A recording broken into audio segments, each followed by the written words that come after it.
মৃত্যু জীবনের একমাত্র ধ্রুব সত্য। কিন্তু মানুষ যখন শেষ নিঃশ্বাস ত্যাগ করে তখন ঠিক কী ঘটে? আত্মা কি শুধু বাতাসে মিলিয়ে যায়, নাকি পাড়ি দেয় এক অন্য অন্ধকার জগতে?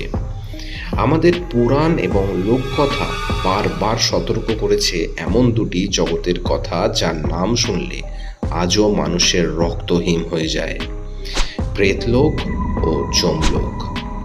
আজ আমরা কোনো কাল্পনিক গল্প নয়, বরং প্রাচীন শাস্ত্র এবং অভিজ্ঞতার আলোকে খুঁজব সেই ভয়ঙ্কর পথের ঠিকানা। আপনি কি প্রস্তুত মৃত্যুর ওপারে সেই বিভীষিকা প্রত্যক্ষ করতে?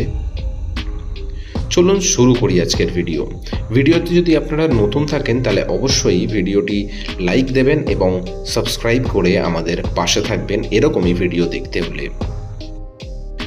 গরুড় পুরাণ অনুযায়ী সব আত্মার মৃত্যুর পরেই সরাসরি যমলোকে পৌঁছায় না। যারা অপঘাতে মারা যায়, যাদের কামনা বাসনা অসম্পূর্ণ থাকে, তারা আটকে পড়ে এক অন্তর্বর্তী জগতে। একেই বলা হয় প্রেতলোক। এখানে দিন নেই, রাত নেই, শুধু আছে এক অনন্ত ধূসর গোধূলি। এখানে আত্মারা শরীরহীন হয়েও ক্ষুধা ও তৃষ্ণায় ছটফট করে, কিন্তু তাদের অন্ন বা জল গ্রহণের ক্ষমতা নেই। আপনি কি জানেন প্রেতলোকে আত্মারা কেন ভয়ঙ্কর হয়ে ওঠে? কারণ তারা তাদের প্রিয়জনের ছোঁয়ার চেষ্টা করেও কিন্তু ছুঁতে পারে না। তাদের গলার নলি সূঁচের মতো সরু হয়ে যায়, ফলে তারা এক ফোঁটা জলও গিলতে পারে না। তাদের আর্তনাদ সাধারণ মানুষ শুনতে পায় না, কিন্তু পশু পাখিরা শুনতে পায়। অনেকেই দাবি করেন মাঝরাতে হঠাৎ ঘর ঠান্ডা হয়ে যায় বা কারুর অদৃশ্য উপস্থিতি অনুভব করা যায়। আসলে এই প্রেতলোকেরই কোনো এক ছায়া, যা আমাদের জগতের সমান্তরালে অবস্থান করছে। 1 বছর প্রেতলোকে কাটানোর পর আত্মা আসল যাত্রা শুরু হয় যমরাজের নগরের দিকে। এই পথটি 47 দিন বা তার বেশি সময় দীর্ঘ যন্ত্রণাদায়ক পথ হতে পারে। আর এই পথেই পড়ে সেই কুখ্যাত বৈতরণী নদী।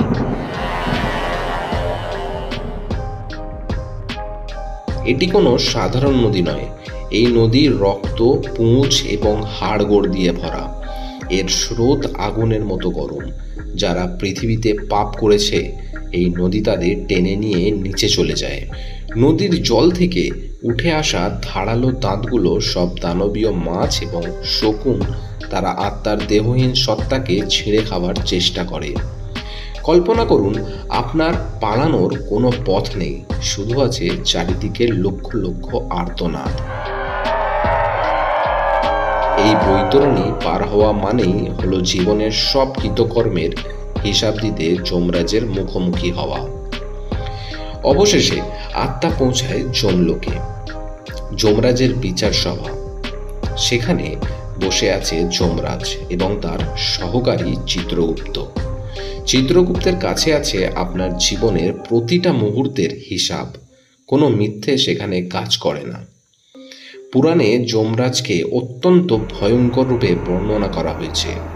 তার গায়ের রং মেঘের মতো কালো, চোখ আগুনের গোলার মতো ধকধক করছে, তার হাতে থাকে কালদণ্ড।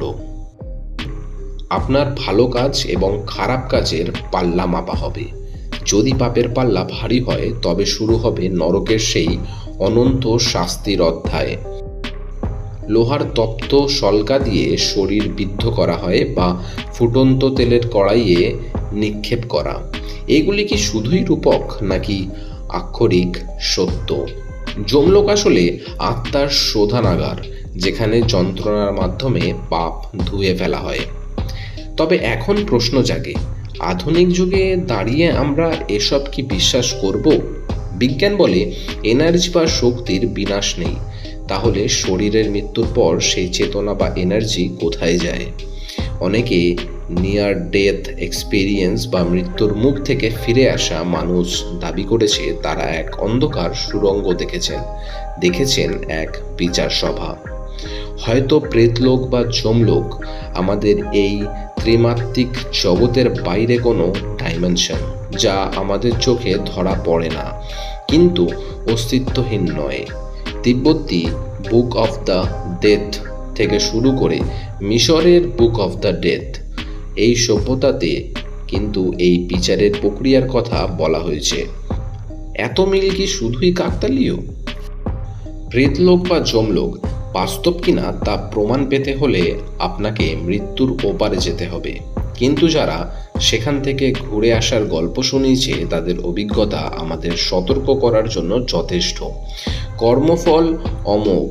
আপনি আজ যা করছেন তার হিসাব আপনাকে দিতে হবে ওই রক্তবর্ণ বৈতরণী নদীর পাড়ে দাঁড়িয়ে। ততক্ষণ পর্যন্ত আপনারা সাবধানে থাকুন, কারণ আপনি জানেন না অন্ধকারের ওপারে আপনার জন্য কি অপেক্ষা করছে। ভিডিওটি কেমন লাগলো অবশ্যই কিন্তু জানাতে ভুলবেন না। ভিডিও ভালো লাগলে কমেন্ট করুন এবং লাইক করতে ভুলবেন না। সাবস্ক্রাইব করে আমাদের পাশে থাকুন এরমই সব ভিডিও পেতে। আবার আপনাদের সাথে দেখা হবে পরবর্তী ভিডিওতে। ততক্ষণ ভালো থাকুন, সুস্থ থাকুন এবং আমাদের সঙ্গে থাকুন। ধন্যবাদ।